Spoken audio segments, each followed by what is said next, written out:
కేసీఆర్ బిడ్డనే చెప్పబట్టే కదనే బీఆర్ఎస్ వాళ్ళు బీజేపీ వాళ్ళు రెండు అల్లం బెల్లం లెక్క రాత్రిపూట మాట్లాడుకుంటారు వీళ్ళ వల్లనే ఇదంతా జరుగుతుందని చెప్తున్నారు. మీ బీజేపీ గురించి చెప్తుంది కదా. ఇప్పుడు అట్లా కాదా, ఈ బీజేపీకి కేసీఆర్ కవితో వీళ్ళందరూ అక్కరానే 18 ఏళ్ళ నుంచి 32 ఏళ్ళ వరకు ఉన్న యువకులు నవ యువకులు ఎవరైతే ఉన్నారో వాళ్ళందరికి డైరెక్ట్ మోడీ కనెక్ట్ అయిండు.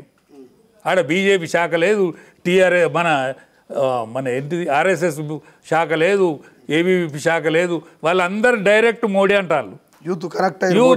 యూత్ కరెక్ట్గా మోడీ అంటారు. నీ మీటింగ్లో ఎవడన్నా యువకుడు వచ్చిండా? మేము కూడా ఉద్యమంలో తిరిగినాడు 18 ఏళ్ళ నుంచి 32 ఏళ్ళ వాడు వేదిక తయారు చేసిండు, డప్పు కొట్టిండు, డోలు కొట్టిండు, వాడు మధ్యలో కొట్టిండు, వాడు పాట పాడిండు, దెబ్బలు పడ్డాడు, దెబ్బలు కొట్టిండు, వాడు ఉన్నాడా? వాళ్ళ దుకాణం వేరే యూనివర్సిటీ కానీ ఉద్యమాలు. అరే వాళ్ళు వేరే, వాళ్ళు ప్రాణాలు అర్పించిళ్ళు, మా పిల్లలు బాగుపడతారని బడుగు బలహీన వర్గాలు నడుం కట్టుకుంటే తెలంగాణ ఉద్యమం నడిచింది. ఆ నడిచిన ఉద్యమాన్ని ఏం చేసినావు? దళితున్నే ముఖ్యమంత్రి అన్నావు, చేసినావా? ఉప ముఖ్యమంత్రి అన్నావు, ఉంచినావా? ఎన్ని రోజులు ఉంచినావు? రాజన్నను చేతివి, ఆయనను బీకెత్తివి, శ్రీరన్నను పెడితివి.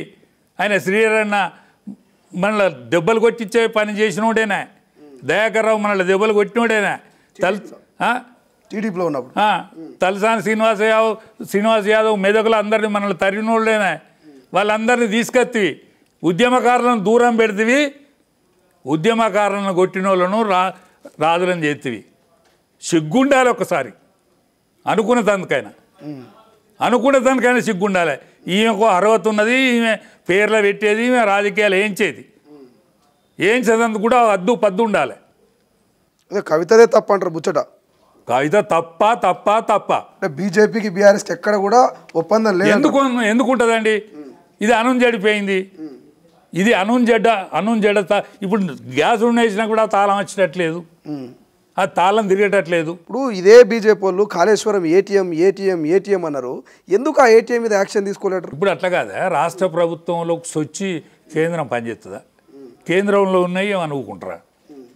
కేంద్రం చేయాల్సిన పనులే ఊకోవు, కానీ రాష్ట్ర ప్రభుత్వంలో సొత్తే మా రాష్ట్ర ప్రభుత్వ అధికారులను హరించాలని అంటారా?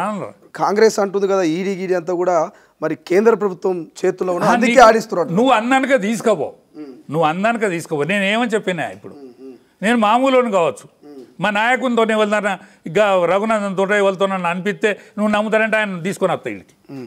మా నాయకునితోనే ఖచ్చితంగా ఒక నాయకుని కావాలి, ఎందుకంటే నీకు అలా పదవి లేదు, నీకు పాటు లేదు, నువ్వు చెప్తే ఎవరు నమ్ముతారా అంటే నేను మా వాళ్ళని పట్టుకొస్తా, ఎంతమంది ఎంపీలను కావాలో అంతమంది ఎంపీలను పట్టుకొస్తా, వేదిక మీద తీసుకొస్తానా?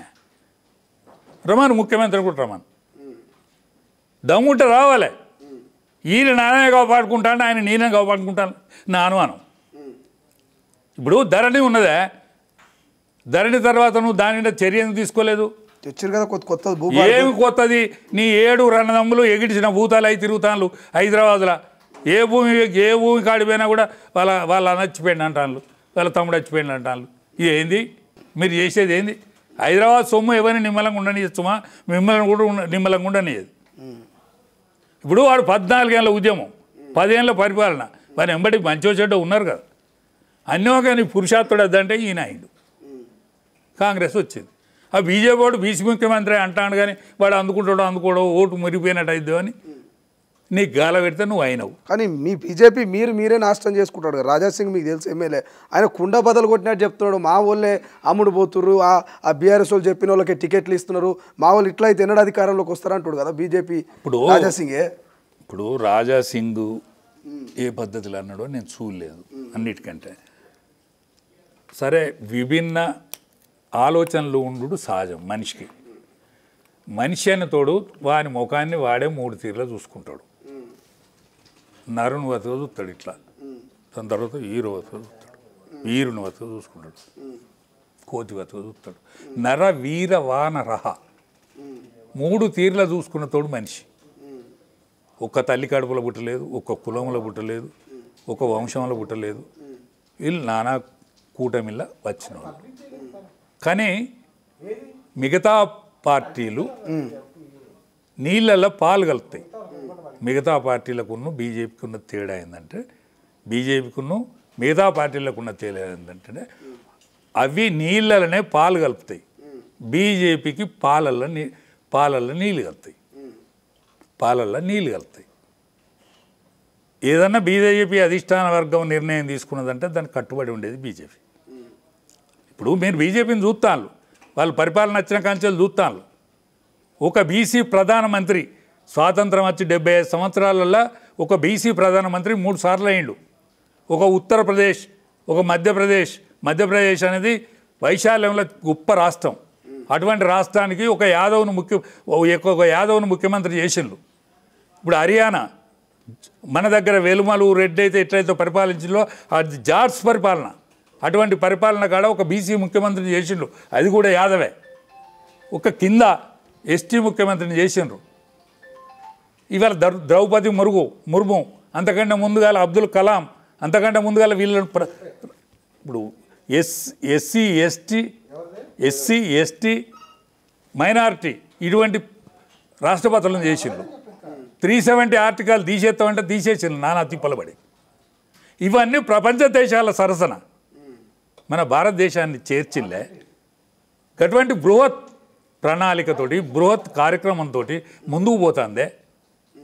అటువంటి దాని మీద బురద జల్లాలని ఈ చిన్న తిప్పల పడితే అయిద్దా? సూర్యుని మీద ఉమ్మేస్తే ఎడబడుతుంది, ముఖం మీద పడుతుంది. చిన్న అభిప్రాయ భేదాలు ఉండొచ్చు, అవి ఉన్నంత మాత్రాన మొత్తం కాదు. అది నిర్ణయం తీసుకున్నాక నిర్ణయానికి కట్టుబడి ఉంటాడు ఎవడైనా. అది రైట్. సో ఇది కేసీఆర్తో అత్యంత సన్నిహితంగా ఉన్నటువంటి వ్యక్తి, కేసీఆర్ ఫ్రెండ్ అని చెప్పాలి, కేసీఆర్ జాన్ జిగిరి అని చెప్పుకోవాలి. సో పొద్దుగాల నుంచి సాయంత్రం దాకా మరి ఎన్నో ఏళ్ల పాటు కేసీఆర్తో కలిసి ట్రావెల్ చేసిండు, ఎన్నో ఉద్యమాల్లో ప్రసంగించిండు, ఎన్నో ఉద్యమాల్లో కేసీఆర్ ఎట్లుండాలో కూడా కొంత గైడెన్స్ ఇచ్చిండు. కేసీఆర్ కూడా రాజయ్య నుంచి కొన్ని సలహాలు సూచనలు స్వీకరించినటువంటి సందర్భాలు. సో అటువంటి ఈ రాజయ్య క్లియర్గా చెప్తా ఉన్నాడు, కల్వకుట్ల కుటుంబం భవిష్యత్ ఏముండబోతున్నది, తెలంగాణ రాష్ట్ర రాజకీయాల్లో ఎటువంటి పెను మార్పులు రాబోతున్నాయో క్లియర్గా చెప్తా ఉన్నాడు. చూద్దాం భవిష్యత్తులో ఏం జరుగుతుందో. ఇంకొకసారి కూడా ఇంకొక పార్ట్ ఇంటర్వ్యూ పెట్టుకుందాం. కల్వకుట్ల కవిత మరి ఏం చేయబోతుంది, నిజంగానే సొంత పార్టీ పెడితే అన్ని పైసలు ఎక్కడి నుంచి వచ్చినాయి, పార్టీ పెడితే సక్సెస్ అవుతుందా కాదా, ఇటువంటి అంశాల గురించి కూడా భవిష్యత్తులో మాట్లాడే ప్రయత్నం చేద్దాం. ప్రపంచంలో ఏ మూల ఏ క్షణం ఏం జరుగుతుందో వేగంగా తెలుసుకోవడానికి తొలి వెలుగు వాట్సాప్ ఛానల్ని ఫాలో చేయండి.